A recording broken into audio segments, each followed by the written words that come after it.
Assalamualaikum warahmatullahi wabarakatuh. Saya Yudi Pramuko, Pak, tukang donat dari Parung. Itu bertertua di semesta.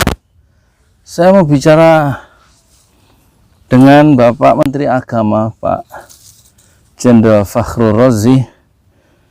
Pak, kenalkan Pak, saya Yudi Pramuko, Pak, tukang donat dari Parung, Pak. Dulu pernah saya kuliah dulu waktu masih saya remaja di Universitas Islam Negeri Syarif Hidayatullah Jakarta. Dulu namanya masih IAIN. Ya awal tahun 80-an gitu loh. Ada pengalaman soal Departemen Agama menarik. Dosen saya almarhum yang hebat itu, yang anaknya 13. Salah satu anaknya namanya Ruhama Ben, yang partai PKS itu ya sekarang. Namanya Pak Sabuki, dosen hebat saya itu. Satu hari dia masuk di hari pertama, nggak bawa buku. Dosen baru semester 3 pas semester 4 gitu ya. Baru masuk saya baru kenal namanya Sabuki, kayak nama orang Jepang. Dan dia pertama-tama dia dengan senyum yang khas itu, yang kemudian Pak Sabuki itu menjadi teman diskusi saya di luar kelas ya. Saya kemudian selalu berbincang-bincang baik di rumahnya maupun di yayasannya itu, dari Yayasan Darun Nisa di Ciputat itu. Dia datang membawa satu pertanyaan yang nggak bisa dijawab sama anak-anak teman-teman saya semester 3 atau 4. Katanya, apa bedanya korupsi di Departemen Agama dengan di departemen yang lain? Itu pertanyaan Pak Sabuki, satu pelajaran moral yang menancap, melekat di relung hati saya sampai sekarang. Padahal itu diucapkan tahun 84 ya, 40 tahun yang lalu kira-kira. Apa bedanya korupsi di Departemen Agama dan di departemen yang lain? Teman-teman saya lihat itu ya saling memandang, senyum-senyum, nggak tahu jawabannya. Saya selalu sampai akhir kuliah, dari semester pertama saya selalu duduk di depan dekat meja dosen, selalu di barisan pertama, dan saya terpaksa melihat ke belakang. Terus jawabnya Pak Sabuki sambil senyum-senyum, dia sambil ketawa, korupsi di Departemen Agama itu lebih islami dibanding korupsi di departemen yang lain. Kenapa? Karena korupsi di Departemen Agama pakai ucapan Bismillahirrahmanirrahim. Itu ucapan saya dengar langsung diucapkan di depan kelas ya. Kalau nggak percaya tanya aja ke Pak Sabuki almarhum. Terus yang kedua, Pak Sabuki itu memberikan pelajaran moral. Jangan saudara sekali-sekali beli buku teks, buku bajakan di kawasan Jakarta Pusat yang terkenal itu, kaki 5. Terus yang ketiga, jangan sekali-sekali saudara merobek buku perpustakaan karena nyari bahan. Jadi buku perpustakaan dirobek. Itu 3 pesan itu yang masih menancap ya, ke Pak Sabuki. Dan yang pertama, yang nomor 1, Pak, apa bedanya korupsi di Departemen Agama dan di departemen yang lain? Jadi sama-sama ada korupsinya di departemen itu, cuman ya lebih islami aja. Nggak usah ada yang marah, ini cerita masa lalu untuk catatan perbaikan aja. Dan di Departemen Agama ini memang banyak masalah ya. Menteri-menterinya itu dulu Pak Munawir melontarkan satu isu kalau warisan itu untuk kasus anaknya dia dibagi perempuan satu, laki satu, ribut lagi. Yang masih agak mending zaman Alam Syah Prawira, Ratu Prawira Negara, tapi juga ribut lagi soal Pancasila itu hadiah dari umat Islam, ya. Tapi ada trilogi kerukunan antar umat beragama itu dan lain-lain. Kemudian sampai sekarang masih ribut, ada 2 menteri yang masuk penjara itu.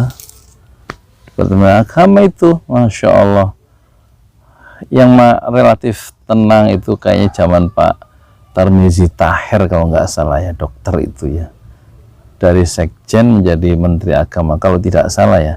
Dan waktu kunjungan ke Masjid Fathullah, dia memberikan uang 100 juta rupiah untuk Masjid Fathullah. Saya ada di situ mendengar ucapan itu. Kalau nggak salah itu Tarmizi Tahir ya, kalau nggak salah. Terus yang sekarang Bapak melontarkan pola masuknya radikalisme Islam itu polanya menurut Bapak, taruhlah satu anak muda yang good looking gitu ya, yang hafiz, yang bahasa Arabnya bagus, kemudian lama-lama dia menjadi imam di masjid itu, dan kemudian nanti teman-temannya ikut dan mulai masuklah paham yang radikal. Jadi Pak Fahru Razi ini, mohon maafin ya, Bapak sejak jadi Menteri Agama itu sudah bikin gaduh ya, soal apa itu kan itu bagian ajaran Islam itu, celana cingkrang itu, kemudian niqab itu Bapak larang, alasannya institusi pemerintah punya aturan berpakaian sendiri. Tapi kan ucapan-ucapan Bapak itu ada unintended consequences ya, kalau bahasanya Cak Nur itu ada konsekuensi yang Bapak mungkin nggak maksudkan, itu seperti yang terakhir, radikalisme dia dikaitkan dengan seorang anak yang akhlaknya baik, yang good looking gitu, yang bahasa Arabnya bagus dan hafal Quran, hafiz, tapi dikaitkan dengan hal-hal yang negatif. Jadi ada semacam split ya of personality yang Bapak yang orang simpulkan ya, paling tidak ada cara berpikir yang sekuler yang Pak Fahru Razi itu idap ya, memisahkan ya ajaran-ajaran agama dengan kehidupan sosial politik di Indonesia, termasuk dalam struktur pemerintahan. Jadi masih memakai cara berpikir ala Senok Horgronya ya, kalau ibadah itu memang harus didukung, tapi kalau yang Islam politik itu memang harus dihancurkan ya. Jadi ini hal-hal yang begini ini sebenarnya menurut saya Pak, yang nggak selayaknya diucapkan oleh Menteri Agama ya. Iya betul, Bapak juga mengucapkan saya bukan Menteri Agama Islam, tapi juga tapi Menteri Agama itu kan nggak yang gitu-gitu tuh nggak usah diucapkan. Semua orang juga tahu.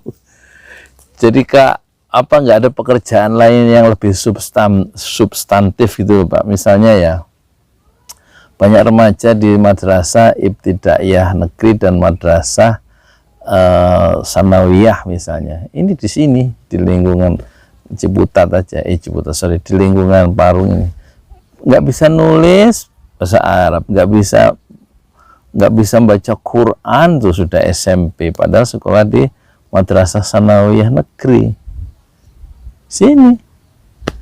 That's a fact, itu faktanya.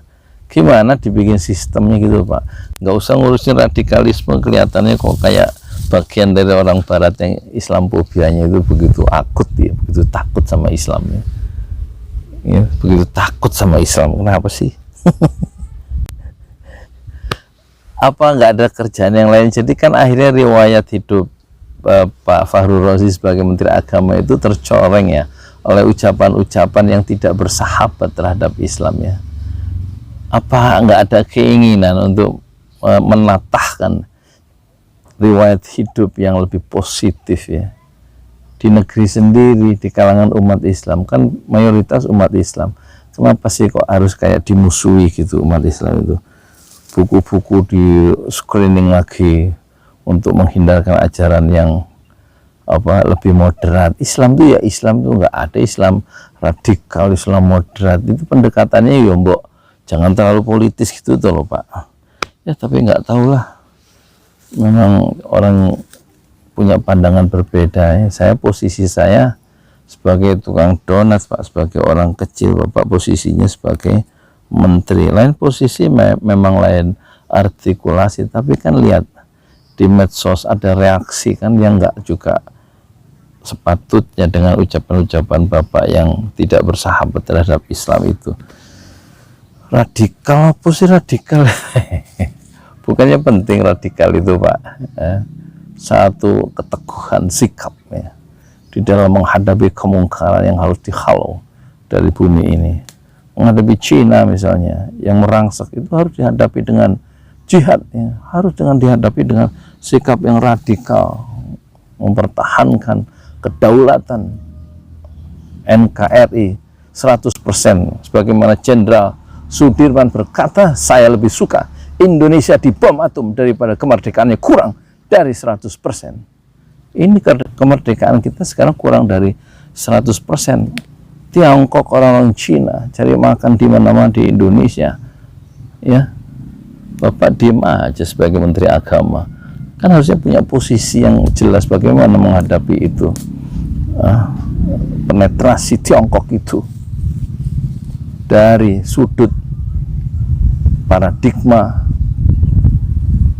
agama. Sebagai Menteri Agama, bagaimana memberikan satu masukan-masukan terhadap Bapak Presiden tentang kondisi yang tidak menyenangkan ini, dan tidak menyenangkan kan masuknya Cina begitu banyak.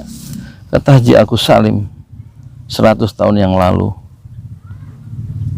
di negeri sendiri jangan kita yang menjadi penumpang. Lah kita sudah 100 tahun sejak Agus Salim bicara, kita seperti penumpang tuh umat Islam di negerinya sendiri, dan diperparah, dipojok-pojokkan oleh pejabat-pejabat tertentu tentang Islam kita itu. Posisi Islam itu di apa istilahnya itu Pak, dikriminalisasi, termasuk ajaran khilafah. Ajaran khilafah di kayak suatu yang yang dibenci, ajaran khilafah. Saya membaca tuh Pak buku pikiran-pikiran Karl Marx, karangan Franz Magnus Suseno. Satu ingin kenal ajaran-ajaran Marx aslinya itu kayak apa, Leninisme itu bagaimana, ya kan? Apa bedanya Marx dengan komunisme? Apa bedanya? Saya juga mempelajari apa itu kapitalisme, apa bedanya dengan sosialisme, apa latar belakang munculnya sosialisme, kenapa muncul kapitalisme yang rakus itu. Dipelajari. Kenapa mempelajari sistem khilafah tidak boleh, padahal itu sudah terbukti menguasai Eropa. Sistem khilafah Islam itu selama 800 tahun. Khilafah Islam di India menguasai India 500 tahun. Khilafah Umayyah menguasai Eropa selama 800 tahun, dari 711 sampai 1 Januari 1492. Tetapi khilafah, bagian dari sejarah Islam itu, diharamkan ya oleh Menteri Agama dan oknum-oknum banser yang mendapat dukungan dari penguasa tertentu. Ini kan aneh Pak. Jadi Bapak mungkin sebagai Menteri Agama yang melakukan rethinking atau reevaluasi kembali posisi Bapak sebagai Menteri Agama dalam perspektif sejarah Menteri Agama sejak awal, sejak zaman Pak H.M. Rashidi sampai sekarang. H.M. Rashidi adalah Menteri Agama yang pertama, sampai sekarang Bapak sebagai Menteri Agama di era paling sulit, tetapi mengusung ide anti sejarah Islam, yaitu khilafah, dan mengusung ya gagasan-gagasan atau keputusan politik yang menolak ya kenyataan ajaran norma Islam seperti celana cungkring dan juga nikob atau cadar, itu satu yang biasa dalam sejarah Islam, dalam dunia Islam, tetapi menjadi luar biasa dalam paradigma Pak Fakhrul Razi sebagai Menteri Agama. Dan itu adalah satu hal yang aneh menurut saya sebagai tukang donat. Saya Yudi Pramuko, tukang donat dari Bandung, YouTuber tertua di semesta. Fasbir sobron jamila, bersabarlah dengan kesabaran yang indah.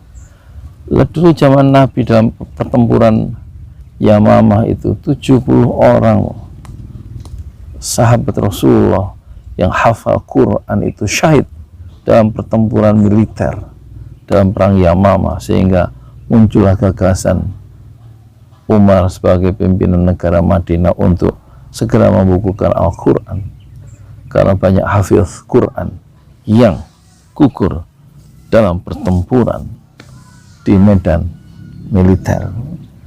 Sekarang istilah hafiz dikaitkan dengan hal-hal yang negatif, yang bahasa Arab, ya bahasa Arab menjadi negatif tuh, yang keluar dari celah-celah bibir Pak Menteri Agama karena dikaitkan dengan radikalisme yang diharamkan sejak Bapak menjadi Menteri Agama. Kayak nggak ada ucapan lagi yang lebih produktif kecuali menyerang norma-norma dalam sejarah Islam dan agama Islam. Terus saya mau makan dulu Pak. Mohon maaf lahir batinnya, maklum Pak. Omongan donat jangan terlalu didengerin Pak. Semoga-moga nanti kita dapat Menteri Agama yang jauh lebih baik dan lebih ramah ya terhadap Islam dan terhadap umat Islam Indonesia.